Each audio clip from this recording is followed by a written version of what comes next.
Yeah, it's a great time for a study like this because church is always in transition, right? You know, we started as the Restoration movement about 200 years ago. Restoration meant we're going to put the church back in the way that it was in Acts in the first century. And Mark Toulouse said a wonderful thing. He said, if Restorationism failed, then it's because they forgot that church is relevant to the time in which it lives. And we don't live in the first century anymore. And so church needs to be relevant to this day. This is a new millennium, a new age. There are new challenges. And so this is part of that conversation as we watch a church in transition. Transition or transformation. Transformation stories are kind of what make up our testimonies. What is your transformation story? If I asked you that, would you be able to tell me? What is your transformation story? I remember when I was a very young man, I was in my early teens, it was the 70s, and there was this coffee house movement. Do any of you remember the coffee house movement? Yeah, if you had two hippies and an acoustic guitar, you could start a church. In blue jeans, and a Volkswagen van, which I'm still looking for one of those. If anyone knows where one is really cheap, tell me. I need that van. I need that van. And so we had a guy just like that. He was a hippie, and he drove the little Volkswagen van, and he had the little round glasses, and he played the acoustic guitar, and he had a right-hand man, and he had a coffee house. And we would go and we would sit on cushions and listen to the songs and sing along and then listen to the stories. And this man's story was that he had become suicidal because of various abuses in his life and depression. And he decided one day that he would kill himself. And so in a snowstorm, he got out onto the street and he thought, if I run out in front of a car on ice, they won't be able to stop and they'll hit me. And so he ran out in front of the car and he slipped, and his feet came out from under him, and he slid right out of harm's way, and the car went right by him. And so that was his transformation story. God had saved him for a higher purpose. I don't know, it's kind of stretching if you ask me, but it was a good service. It was a wonderful music, and it was a great place to be.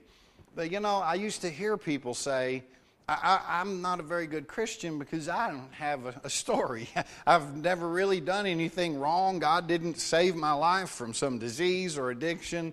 I didn't wipe out. I've just sort of had a mundane life. Is that your story? Then that may be a transformation story too. Everybody has a transformation story. What is yours? I told you that this week that just went by, I would be in Dallas working at the regional level again with our denomination and representing our area. For you who don't know, I want to catch you up again.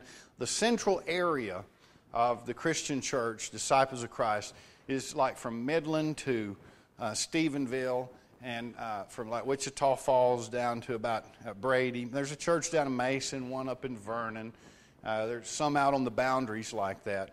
But this is how the boundary was drawn 30 years ago to constitute one of 8 areas in the southwest region, which is all of Texas and all of New Mexico. It's a huge region. People in Indianapolis, which is where our general offices are, look to the southwest region as a flagship region to find out how things are moving in the pulse and the life of the church. When the southwest region makes changes, the denomination pays attention at the general level, okay? That's really safe to say. And I got to tell you that one of the things we did on Friday night was we saw reports from all 8 areas.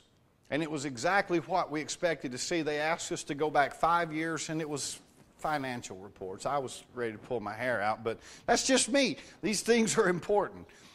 And report by report, it was exactly what you thought. And then when we saw the regional report, this is like 400 and something churches in this region. In the last 5 years, resources have been cut in half. In other words, we saw it on paper. There's half the money, half the people, and half the energy that we had 5 years ago. That is significant, okay?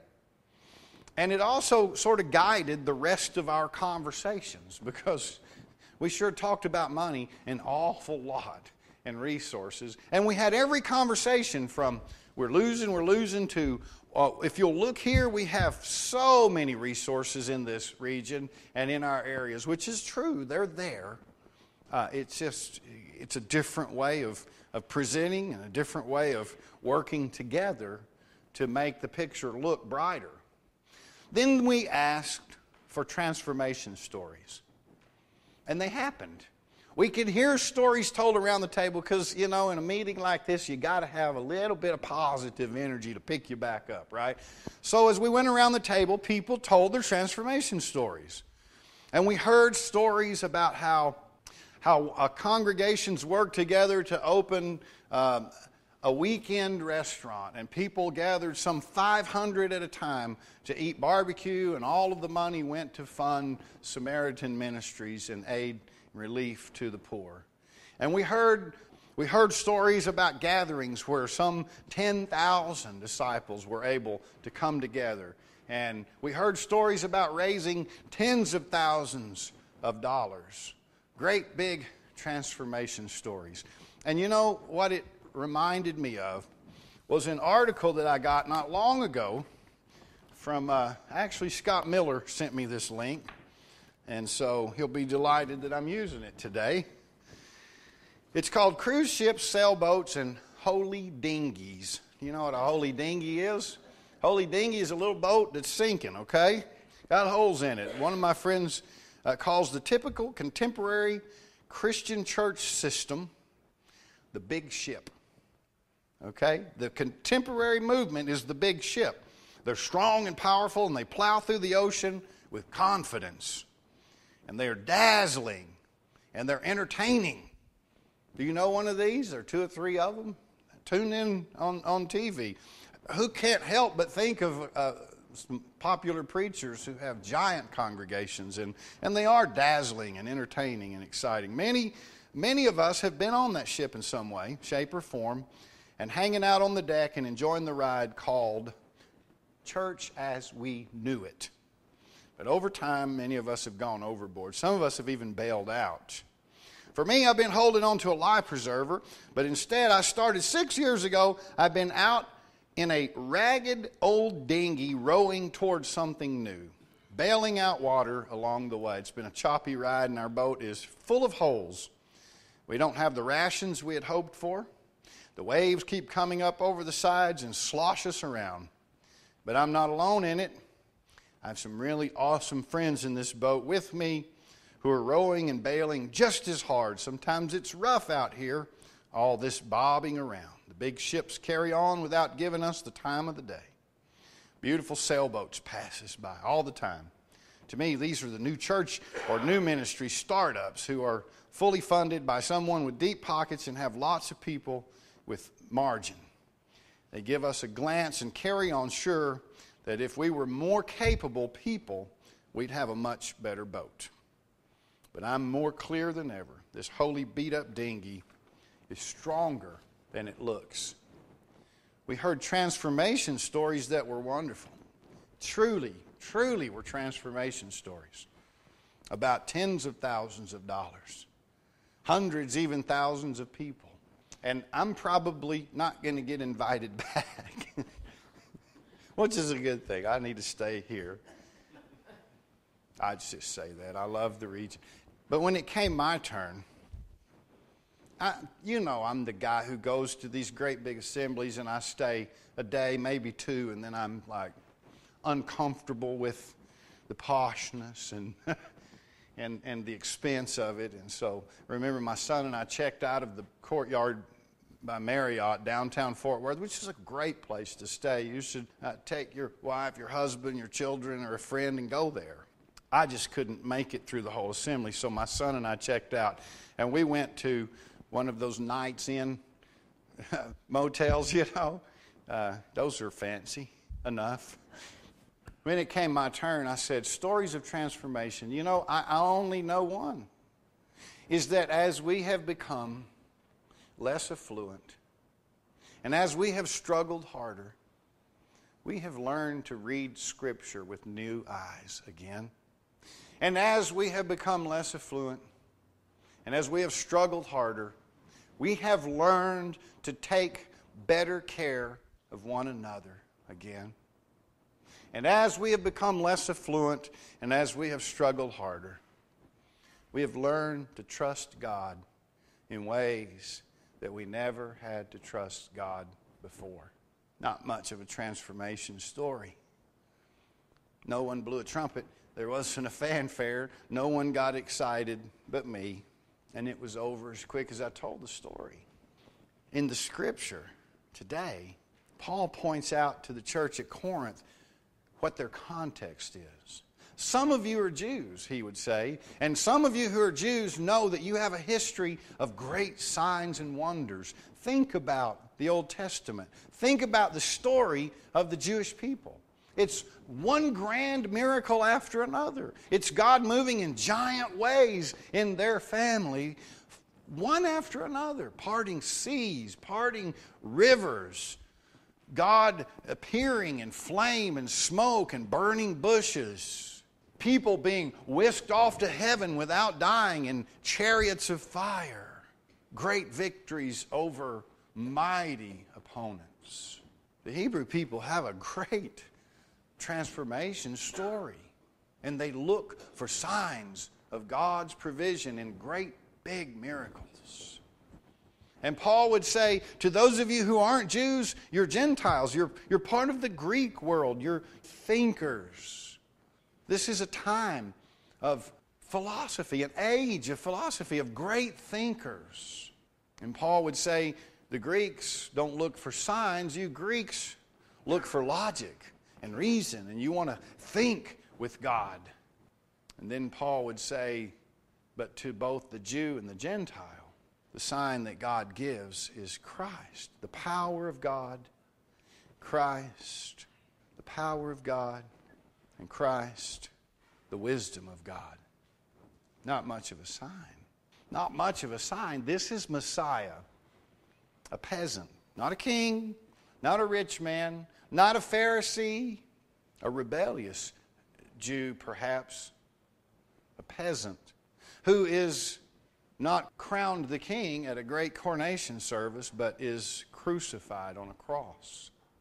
The wisdom of God, that we would be saved through the death of this person, this God person, Jesus. What a task the early gospel writers and the early evangelists have, convincing both the Jewish and the Greek world that this peasant who was crucified on a cross and raised again is both the wisdom and the power of God. Isn't that the way God does it, though? I don't know about you, but I haven't personally seen any oceans or seas or even rivers parted for me. But I know that God has worked in the same powerful way in my life to bring about transformation and to sustain me. This is what the writer of the article goes on to say about the holy dinghy. He says, I'm more clear than ever that this holy dinghy, beaten up, is stronger than it looks. Here are 4 points. We may be taking on water, but we're learning how to work together. We may not have the food we wish we were eating, but there's always enough to go around. We may not get relief from the sun like we long for, but somehow a cloud always comes and we are never harmed. We may not have all of the gear we need, but we sure do have plenty of one thing, and that's free love. I think new forms of church will look a lot more like holy dinghies than cruise ships or pretty sailboats. That's another thing. When we looked at models for denominational restructure, there was a suggestion that we look to other mainline denominations to see what they're doing. Once again, I don't think I'll get invited back. My comment was, if they're all failing, why are we going to look at them for a model? Everyone's in the same boat. Everyone's meeting at the regional level, at the area level, the level of diocese or judicatory, whatever big words you want to put on it. The brains, the people who manage the money, the thinkers, the preachers, they're all getting together. You know that's not a good thing, don't you? Disciples' history tells us you lay people better be careful and cautious when the clergy begin to gather and organize themselves. We know that. It's our history. Now, you want us getting together. You want us working together, but you sure don't want to leave us alone to think and plot and plan amongst ourselves.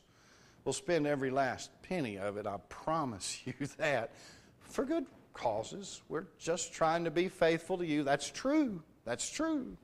So we all meet at these levels of manifestation of church, of existence, to discuss what to do about this decline.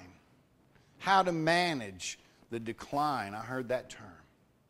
And I think that disciples are doing as well as anyone. I'm proud to be a disciple. I'm proud to be part of the Southwest region. And I won't give up that any quicker than I will surrender my freedom. You do remember this as disciples. They say congregation, polity, that means governance, is at the congregational level. So no one at that area, no one at that region tells us what to do here. I take it a step further and say polity is in the pew, folks. It's your church. You decide. If you fail to decide or decide not to decide, trust me, someone will decide for you. Good folks too, but you don't want that. So we gather at these levels to meet, to manage, to plan, to put structure. That's what we're doing. In 2 months, there will be a recommendation to our regional council on restructure. We cannot support 8 areas. We cannot support 8 area ministers and a regional office. There are going to be big changes that are coming, and I'm going to say it out loud, they're overdue. Here's another position that I take that's not very popular, because we plot and we plan and we put things together because we're trying to follow God through this unsure time. When we're going to places that we've not been able to predict, we're going into new existences, new structure, new life of the church, something we've never imagined, never experienced before, and yet without the experience and without the wisdom and without the knowledge, we are trying to put structure to it and plot it and plan it, because that's what people do, and we need to do it. I'm sure for me, just me, I'm trying to track. Maybe that's why I'm just a little off base, you know. I don't know that I can structure or plot or plan. It's like when someone comes to me and says, we don't have the money for payroll and the electric bill and our outreach ministry. What will we do? Some of you who've asked me that question before know my answer is always the same. Let's wait 24 hours. Let's pray. And then we'll talk about it again. And normally, if you've asked me that question before, what happens in the next 24 hours is that God saves me from making a fool of myself, because God likes me. I don't know how to structure. I don't know how to put structure to it. I'm grateful for the wisdom of people who have been there ahead of me, because I'm trying to track God. And tracking God, chasing God, is like one of the mystics said, it's like chasing the wild ass. You just don't know what God's going to do. You don't know what the next move is. God will always make a move you didn't expect. And if we are going to follow God through transformation into a brand new thing, we have to be paying attention to God. It's a time to be still. It's not a time to be complacent. It's not a time for procrastination. It's not a time to give up, but it is a time to be still and to be quiet and to listen and to watch for God. As this thing unravels, threads will appear that are there for us to follow. Does that make sense to you? What is your transformation story? What do you bring to the table? Has your life ever unraveled and there was nothing you could do about it? If you listen closely, could you hear the voice of God saying, we are going to get through this together, and we're going to be better, and we're going to be stronger, and you're going to be more blessed when we come out on the other side? Most transformation stories are not something you would sign up for if God gave you the details ahead of time and said, sign on the dotted line and here we go. But they happen. And you have to go through it, and you have to go through it one way or another. I won't show this on Friday night. It's just so much adult language and adult situations. But the 3 Burials of Melquiades Estrada, it's a great movie. about transformation. You wait the whole movie to hear the main character at the end of the movie say one line that indicates that he's capable of thinking about somebody besides himself.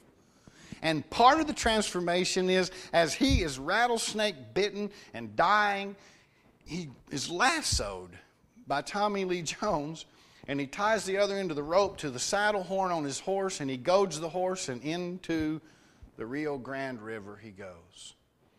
And our young, untransformed character goes into the river with his hands bound and his mouth wide open, screaming, protesting, and demanding that he does not have to put up with this.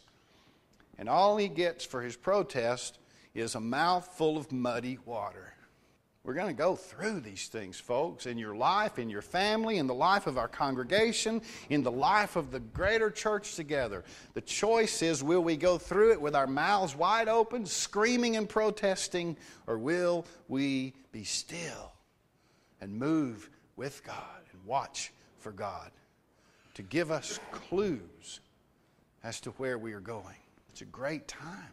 It's a great time to be a Christian. It's a great time to be involved in a church, because as we lose influence, as we lose affluence in the world, we are learning again to read Scripture with new eyes. We are learning again to depend upon God.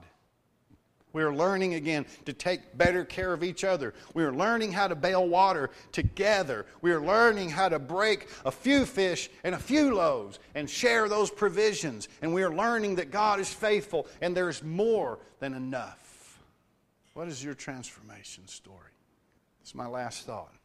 We may continue to meet at different levels of church to discuss what to do, but these problems, these challenges cannot be met, these problems cannot be solved at judicatory levels, because the issues are here at the congregational level.